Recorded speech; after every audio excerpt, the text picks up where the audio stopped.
My name is Jeremy Wade, and I hunt monsters.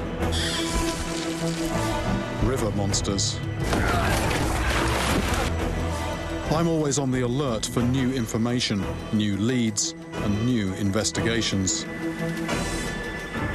I've received a tantalizing report. It's a story about a fish apparently attacking a diver, but there are frustratingly few details. And that's no wonder, because this story comes from a remote country in South America, a country called Suriname. But from what I've heard, this is not the work of South America's most notorious river monster, the piranha. So what is it? Can there really be a fish that pound for pound can challenge the piranha? Here we go. For the title of the most ferocious river monster of South America. There's only one way to find out.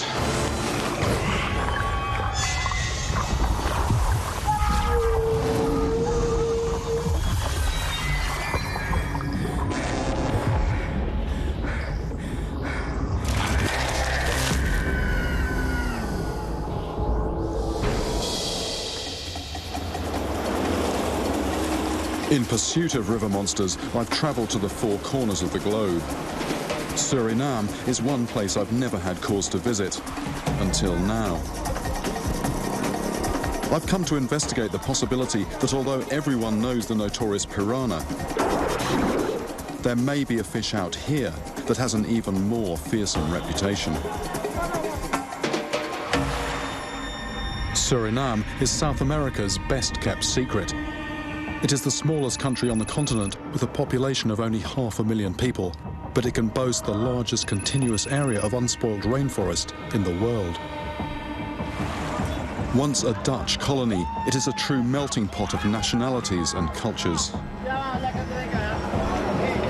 The majority of the sparse population live along the coast, so the deeper into the country you go, the further you are from the civilized world. I have been to remote places before, but this is of a new order.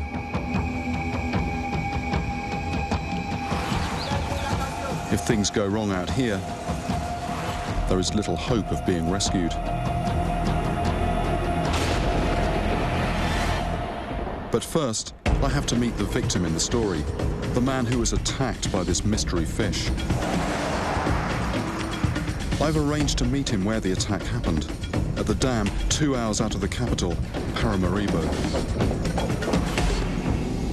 The dam was built on the Suriname River and completed in 1964, creating one of the largest man-made lakes in the world, called Brokopondo, on the banks of which I meet Maurice Gans, a local man of Dutch descent.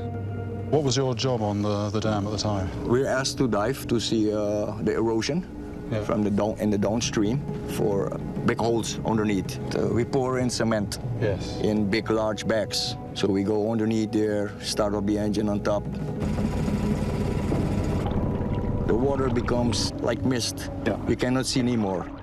Suddenly I saw something blinking.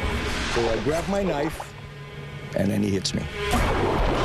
So fast, I pull out my hand. I don't know if the knife hits him. Then I start feeling and seeing the blood flowing. I realized I was bitten and very deep. This was definitely not a piranha attack.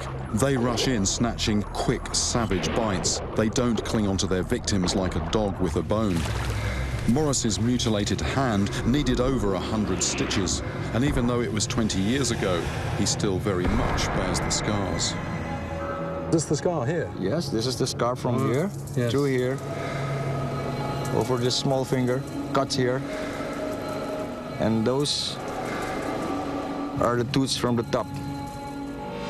It's hard to believe there's a freshwater fish that would launch a solo attack on a diver. Did you know what fish it was? It's an Anjumara. Anjumara, also known as the wolffish, so called for its wolf-like teeth. These fish can grow to nearly 4.5 feet and weigh 80 pounds. They are serious predators. But I had until now never heard of one ever attacking a person.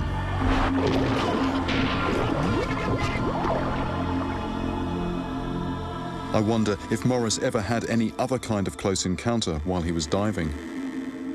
The only thing that we saw close behind us were piranhas. Did that make you slightly nervous? Not really, not really. But every time you do like this or you make a sudden move, they disappear. They never came and took a nip out of any... No. So Morris often saw piranhas, but they never ever came close. Unlike this lone wolf. This fish attacked, and if Morris hadn't had his knife, who knows what could have happened. Could it be that the wolffish is more dangerous than the more notorious South American horror, the piranha? To find out, I need to confront one myself. I wonder if Morris's monster still haunts this river. From experience, many river monsters have little regard for our modern world. I've caught them near dams and in cities. Will this monster be any different?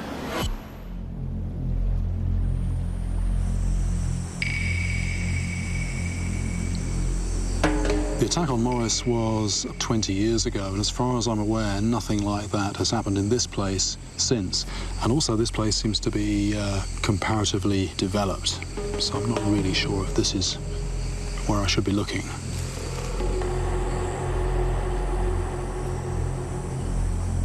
I persevere through the night, but with no luck. In the morning, I head back into town to Paramaribo, Suriname's capital city. I need to find out where wolffish can be found.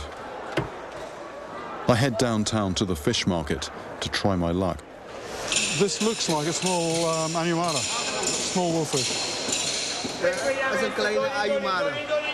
Small is yeah, understand. This one isn't actually the Anjumara. This is a small relative called here the pataka. I've caught something very similar to this, maybe actually the same as this in Brazil. Those teeth are probably almost as vicious as the piranhas. They're also very slippery. It's like a bar of soap with teeth. Oh, it's the big one. A sort of scaled-up version of this, which is what I'm looking for. The wolffish I'm hunting are 10 times larger than these. There are no wolffish here, but I don't leave empty-handed. I've been told of an old retired Anjumara fisherman who lives in town.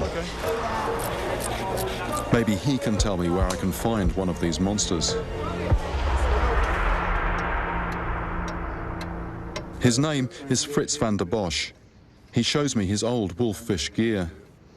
This is the reel that I get the most big Anjumara. So this is very strong light. It may be outdated, but it's an impressive rig. And as we settle down to chat, he tells me of his own strange experience of being attacked by a wolffish. A tree was falling over the creek and walk on the tree. And you might jumping to take my foot. Yes. So your leg was out of the water? The way you talk, I see you don't believe it, but it's danger, I tell you that. If the Anjumara hungry, it's dangerous. This story really puts the wolffish into a different league. I have never heard of a fish trying to attack someone on land before. And there's another, more chilling story. I go tell you something. An Indian woman was going to wash on the creek. I had a little dog. I mean, you want to jump. Then take the dog. Turn back in the water and go with the dog. Reptilian monsters like anacondas and gators are known to snatch dogs from the water's edge. But a fish, now I'm even more determined to find a wolffish. No, it is not easy to catch Anjumara because you get too much people hunting. I mean, it sounds like what you need to do now is go a long way away. Before it was easy to go in there. So you can't just do a short fishing trip. You have to make an expedition, really. Sure. Okay. It seems that people have driven out this aquatic wolf. It now exists only beyond civilization. To take it on, I'm now preparing to travel deep into Suriname's wild interior. Maybe there I'll find other stories of wolffish attacks that have just never made it out of the jungle alive. To find a monster more terrible than even the dreaded piranha, I'm about to go deeper than I have ever ventured before.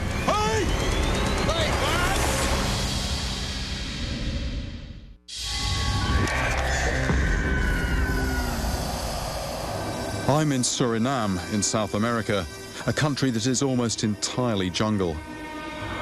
I have heard stories of a fish so fearless that it has attacked people and animals, even out of water. A lone wolf that is pound for pound more fearsome than the infamous piranha. But to catch one, I must travel deep into the unknown, to a place where few people have ever been. Usually, there are signs of human habitation dotted around, but out here, there is nothing. I once survived a plane crash in Brazil and was lucky enough to walk to a nearby town. But out here, I wouldn't stand a chance.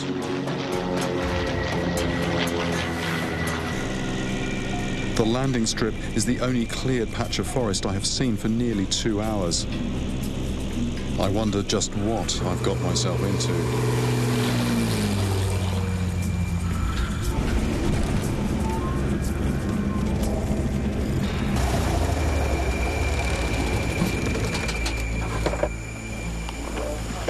Peter Sonneveld has a European name, but is 100% Surinamese.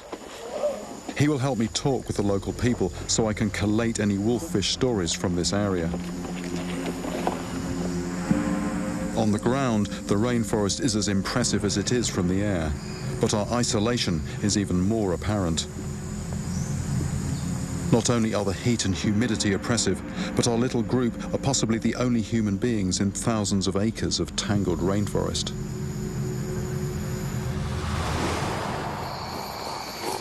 At night, this place takes on an even more sinister character. Well, it looks like we're just about here, but I'm not totally sure where here is. But it does sound like there's some serious water over here somewhere. But I'm going to have to wait until the morning to see exactly what I'm up against.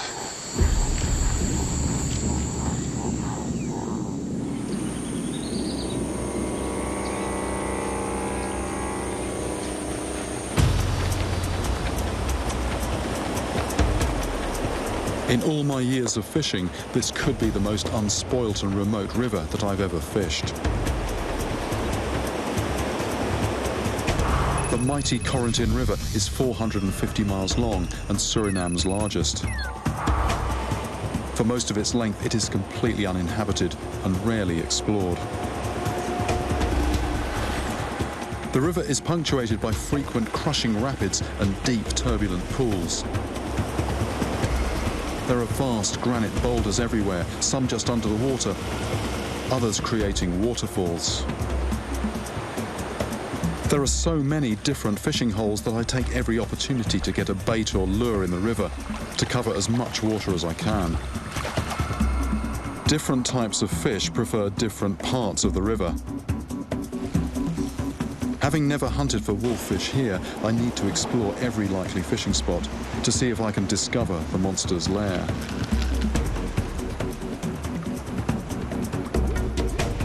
I'm using my short baitcaster rod for accuracy to get my eye in. Although it looks lightweight, this beauty with its strong braided line is capable of landing fish over 100 pounds. But there are more than just wolffish here. The Corentin is also home to the red-eyed piranha, one of the largest of its kind. This river really is the best place to compare these two toothy South American monsters. That's a fish on. Fish on. Hey, fish off. Suddenly, I'm getting action every cast.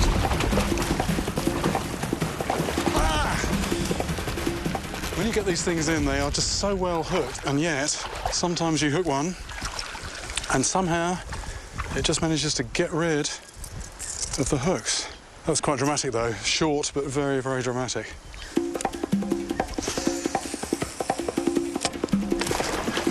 That's one on, that's one on. Let's see if I can keep this one on. But is this a wolffish? Haven't seen the fish yet. That is a piranha in the back. Foul hooked always feels bigger.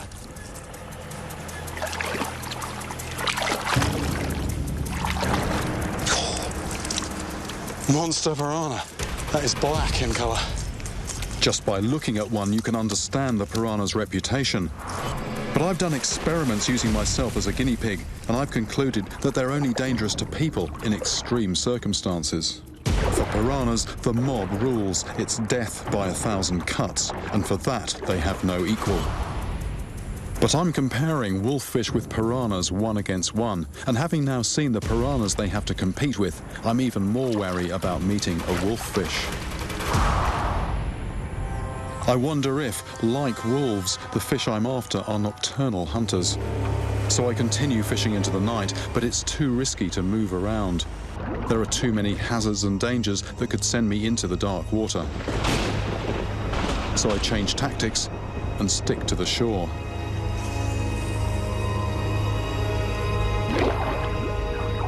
I'm fishing with a big bait cast into the stream. Fish on.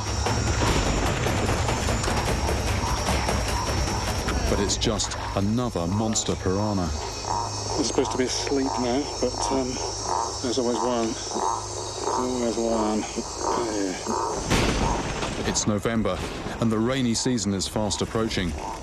Carbon fibre rods make excellent lightning conductors. I don't know how long I can stay out here.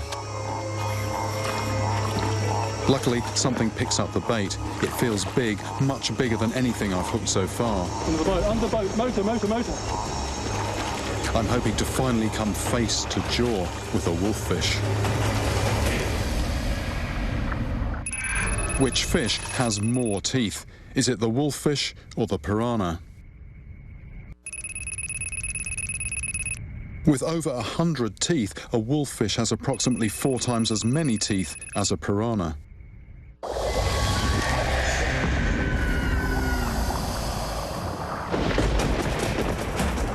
I'm deep in the jungles of Suriname, hunting for the wolffish, a creature that, according to the people I've spoken to, is more fearsome than even piranhas. The question is, do I have one on the end of my line?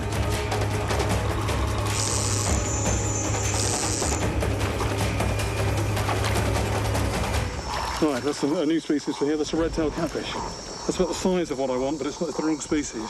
The local name for these fish is the Motro Tijali, Right. which translates as motor car on account of all the noises they make when out of the water. Oops. Red-tailed catfish. It's another species that's active at night. Not what I was after, but that's quite interesting just to see a bit of variety here. It's a familiar species to me, but in a different part of South America. Bit of excitement, but the wrong kind of excitement.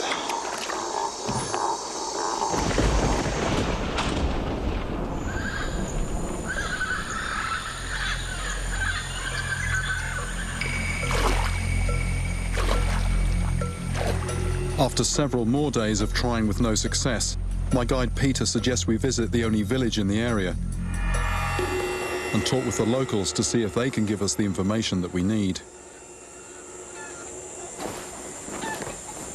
The Trio tribe's village at Amatopo has no more than 20 huts. It is their only settlement on the Corentin River. They live with the wolffish, so they know it better than anyone. I'm hoping they will share some of its secrets with me. How dangerous exactly is the Anjumara? Artinho was hunting and he came to a creek near here called Mosquito Creek. And there was a troop of monkeys crossing the creek. They were going to the furthest branch on one side, jumping across onto the furthest branch the other side, and the whole group of monkeys had jumped apart from the last one.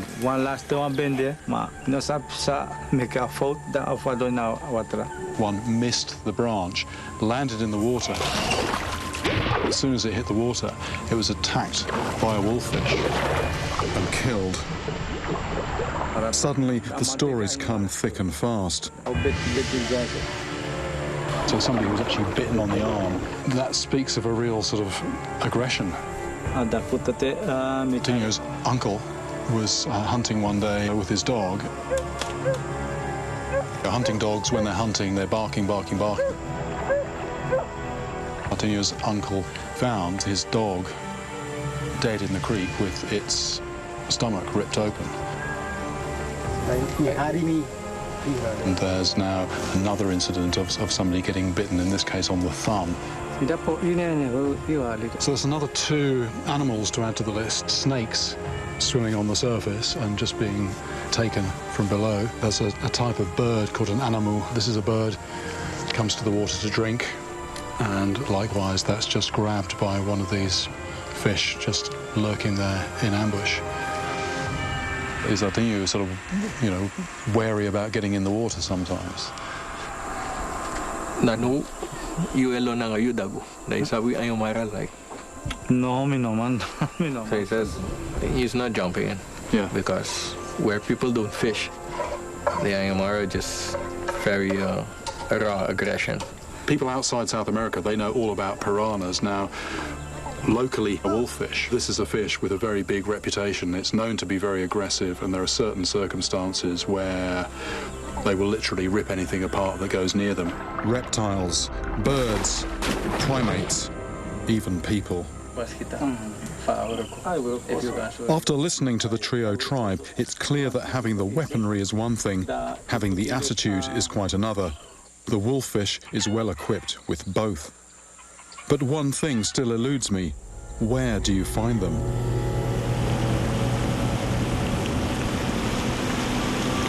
Salamoni agrees to take me fishing, but it's like no fishing I've done before. Straight away, we do something I wasn't expecting. Salamoni leads me to a narrow creek, one that no one has been through for some time.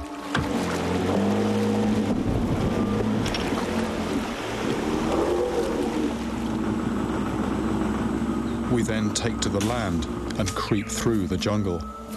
Looks like we're following the course of a sort of a dried up sub-creek. So the chances are there's going to be a bit of a junction here. And that does look like the kind of place where you might find fish. He fishes with a bow and arrow, the way his ancestors have for centuries. Just stringing the bow. Just getting the tension in the bow.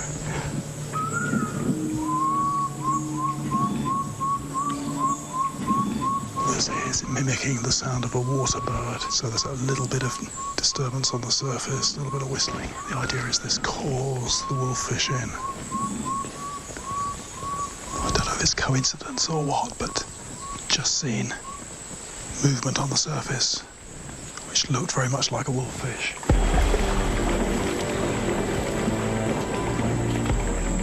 Oh, yes, yes, yes, yes.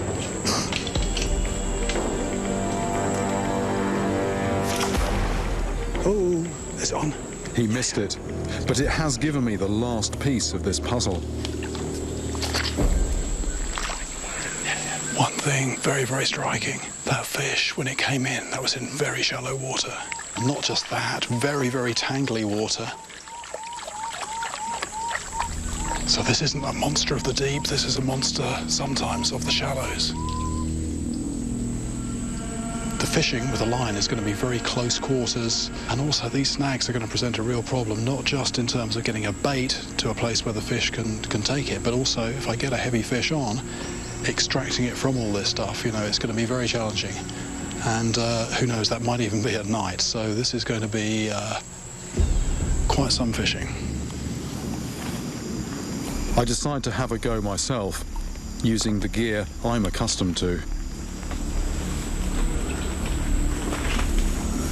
I'm now using my larger fixed spool reel and a big chunk of bait, with a wire trace to stop any sharp teeth from biting through.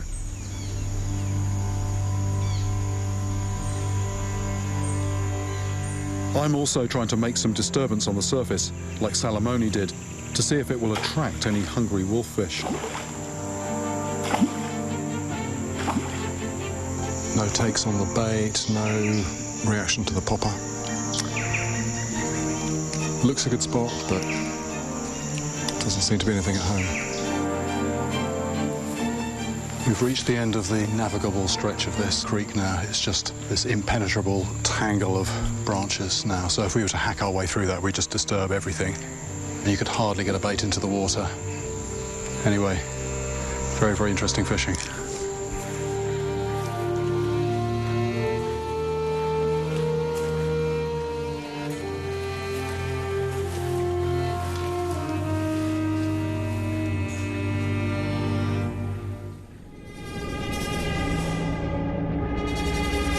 On our way back to the village on the main river, conditions are changing. It may be nothing to worry about, this black cloud here, because the weather in the tropics, it can be very localised. You can see a storm over in one direction. Maybe it comes your way, you get wet, maybe it goes somewhere else. But it seems to have passed us by, or so I think. With nothing for the pot, Salamone takes me on a detour to catch some fish for dinner. I think this could be our spot here. So off the rocks, there's going to be a nice slack with eddies happening on the other side. But out on this exposed island in the middle of the river, we are about to discover just how changeable and dangerous conditions are in the rainforest.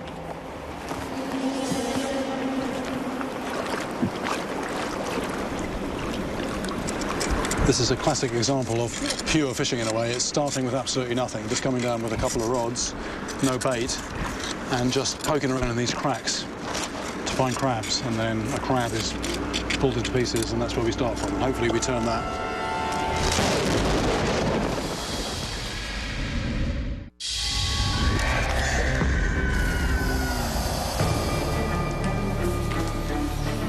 I'm deep in the jungles of Suriname, hunting for the fearsome wolffish. I have been shown how the local people hunt them, and it's some of the strangest fishing I've ever seen.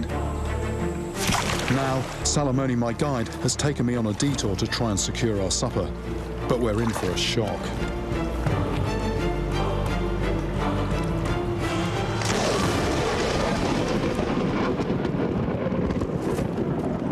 Hey, should I take this off? I would.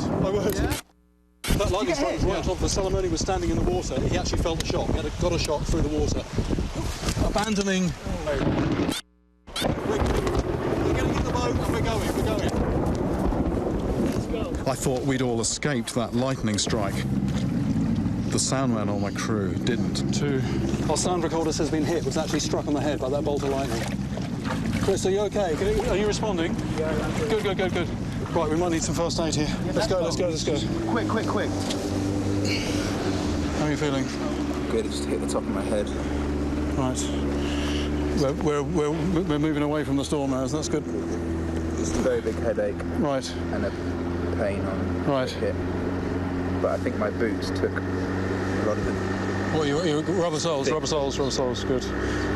I've got a bit of a headache. James, who's behind the camera at the moment, has got a headache. I think it might have actually hit all three of us. Chris definitely got the brunt of it. I mean, very, very lucky for him. He was actually wearing thick rubber sole boots, so he's conscious, which is a huge relief.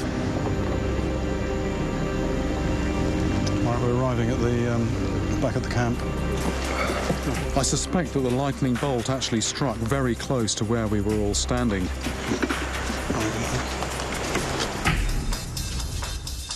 We all felt the effects of the strike, but Chris was obviously the closest. The remoteness of our location is now even more apparent. But thankfully, Chris's condition continues to improve, and within 12 hours he is once more back on his feet and eager to get me fishing again.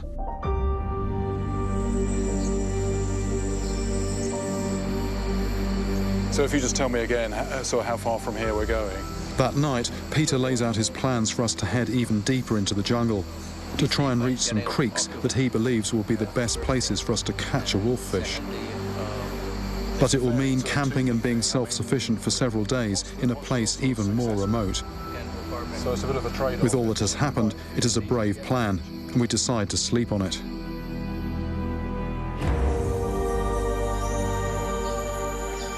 But I discuss it with the crew, and there is really only one decision. I'm actually going even more remote, if such a thing is possible. I figure that if I'm going to find a big wolffish, I'm going to need to go somewhere where even the trio don't normally go.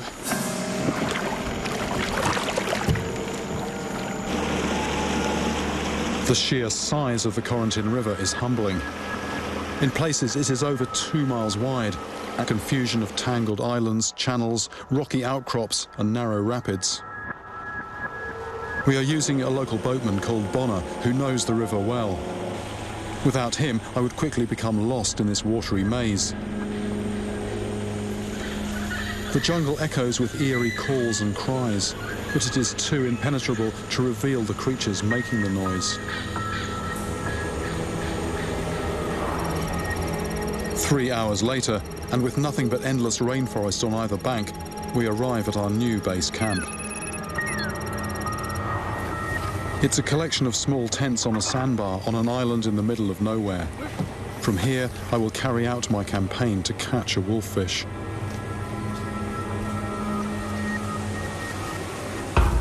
I waste no time getting ready.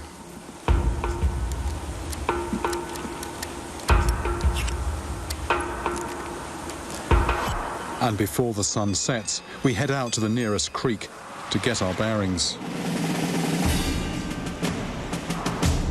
Wolffish, it seems, head up creeks during the wet season, dispersing into the flooded forest. But as the water recedes, they are forced back down towards the main river.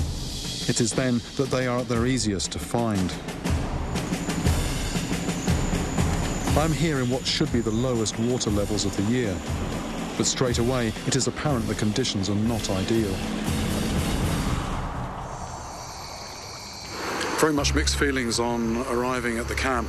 The thing that struck me immediately was that the water level is probably about 2 foot up on what we'd hoped for, what we'd expected, what is ideal for catching the wolffish. Basically what that means is that the creeks are going to be that much fuller, so the fish aren't going to be concentrated, they're going to be spread up the creek. They won't be as hungry, they won't be as aggressive, so catching them is likely to be harder than I expected.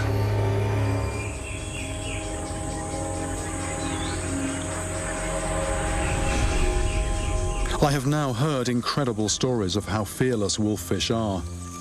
I have caught the huge piranha that they compete with in these rivers. I have travelled so far and risked so much, but to fall at the last hurdle would be a disaster.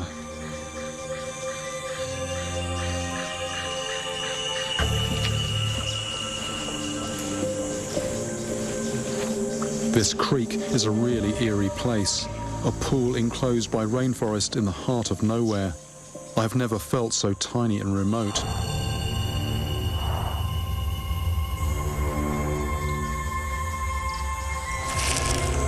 The fragility of my safety has never been so clear. And to make matters worse, I'm not alone. A caiman, South America's alligator. Large ones have been known to attack people.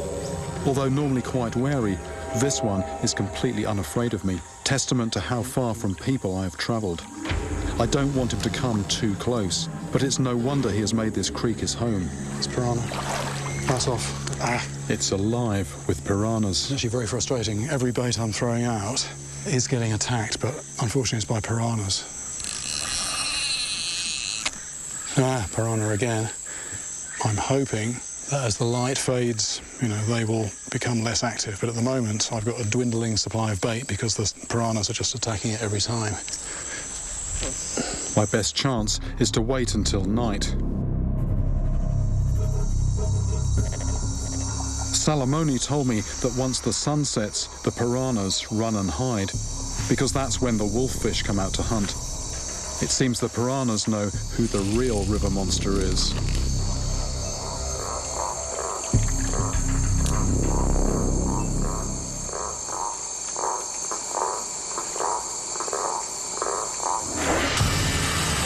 Fish on. Oh yeah. I've finally got a wolffish on my line. But I'm not the only one with an eye on my catch. There's a caiman right in front of me.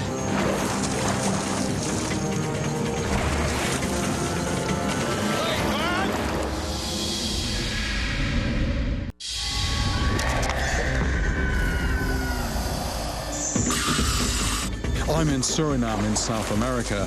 Oh, yeah. And I have finally hooked the wolffish. A fish I believe is more fearsome than the piranha. But there is a problem. All the commotion has attracted a really unwanted visitor. Is it after the fish or me? Hey! I do the only thing I can think of, I'm going to try and just pull this up on the side. with the worst possible result.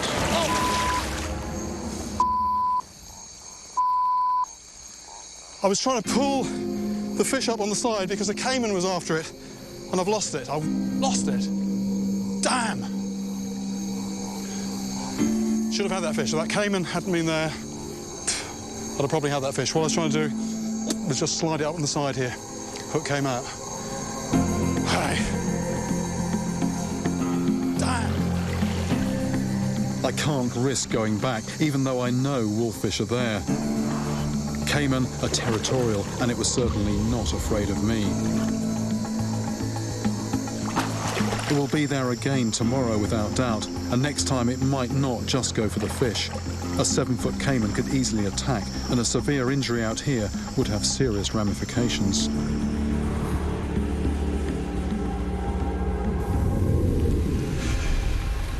But morning gives us another problem: rain.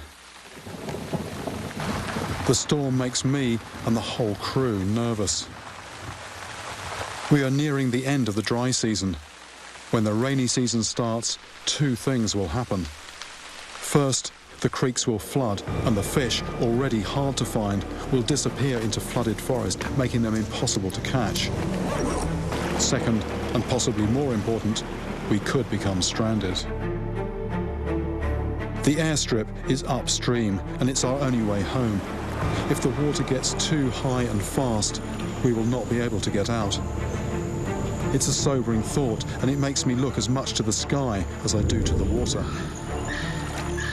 And I certainly don't want to test the theory that lightning never strikes the same place twice. The new creek that I'm targeting is much narrower and even more surrounded with snags and tangles than the previous one.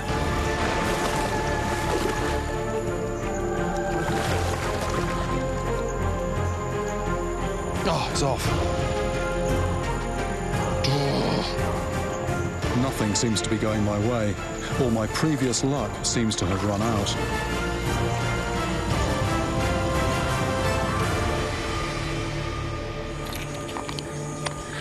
Let's put a bit of bait on here. Not getting any response to artificials, so we're putting a lump of piranha on.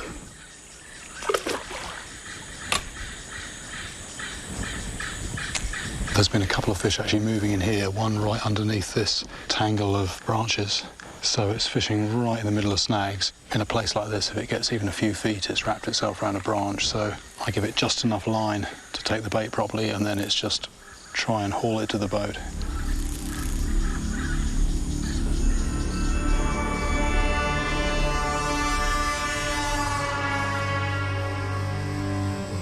There's been nothing moving here now for quite a while, so I think what I'll do, I'll go further up the creek and maybe drop in here later. Nothing doing here at the moment.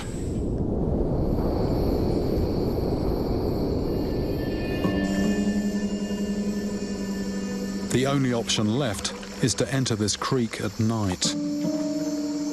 With half-hidden roots and fallen trees, navigating this waterway is a disaster waiting to happen. And it seems every creek has its caiman.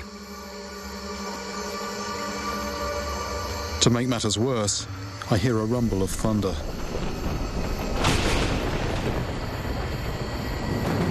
My window of opportunity is about to slam shut. This could be my last chance to catch a wolffish.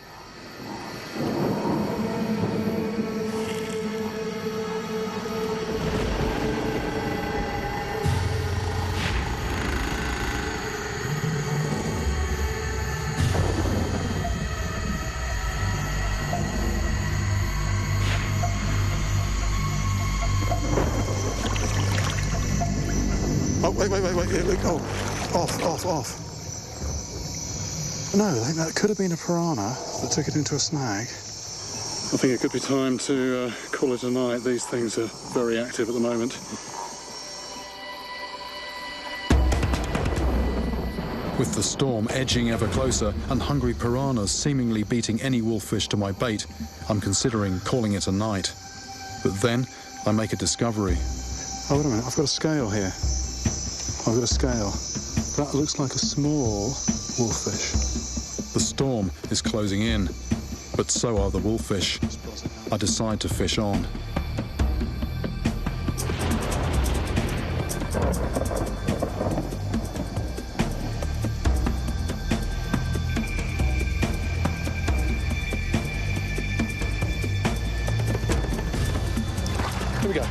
Here we go.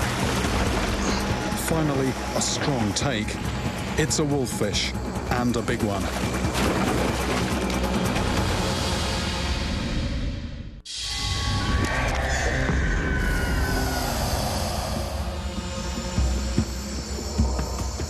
I have been hunting for the wolffish, and it seems that everything has been trying to stop me. But now, in the pitch dark, I have finally made contact with the fish that I believe is South America's real river monster. It's a wolffish. Very strong, very strong. The monster I've spent the past 3 weeks trying to catch. Here we go. And it's a big one. Over she comes.